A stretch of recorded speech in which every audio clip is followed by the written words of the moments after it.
এবার আসেন, আপনার আমার টাকা নিয়ে কি রাহাজানি করে এমপিরা এই সংসদে, সেটা দেখি।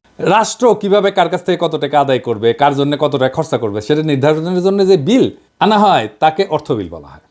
এই অর্থ বিল সম্পর্কে আদালতে প্রশ্ন উত্থাপন করা যাবে না। রাষ্ট্রের অর্থ যে কোনোভাবে খরচা করলে, আত্মসাৎ করলে, লুণ্ঠন করলেও জনগণের পক্ষ থেকে কোনো প্রশ্ন তোলার এতটুকু অবকাশ সেখানে নাই।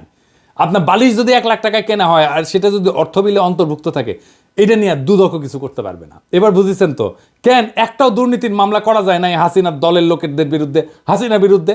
এই জন্যেই এই সংবিধান বল রাইখা হাসিনার দুর্নীতির বিচার করতেই পারবেন না। এই জন্যই চাইছিলাম এই সংবিধান ছুঁড়ে ফেলে দিতে, যেই সংবিধান বিএনপির এত প্রিয়।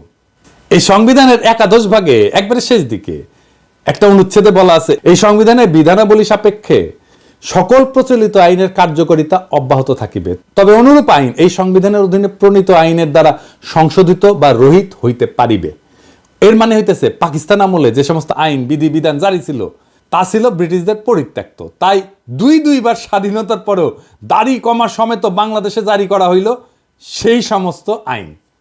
সংবিধানে যেখানে মৌলিক অধিকার সমূহের বিবরণ দেওয়া হয়েছে, সেই অধিকার সমূহে আইন অনুযায়ী বা আইনের বিধান সাপেক্ষে বা জনস্বার্থে প্রচলিত আইনের বিধিনিষেধ সাপেক্ষে ইত্যাদি শব্দ ব্যবহার করে পঙ্গু করে দেওয়া হয়েছে।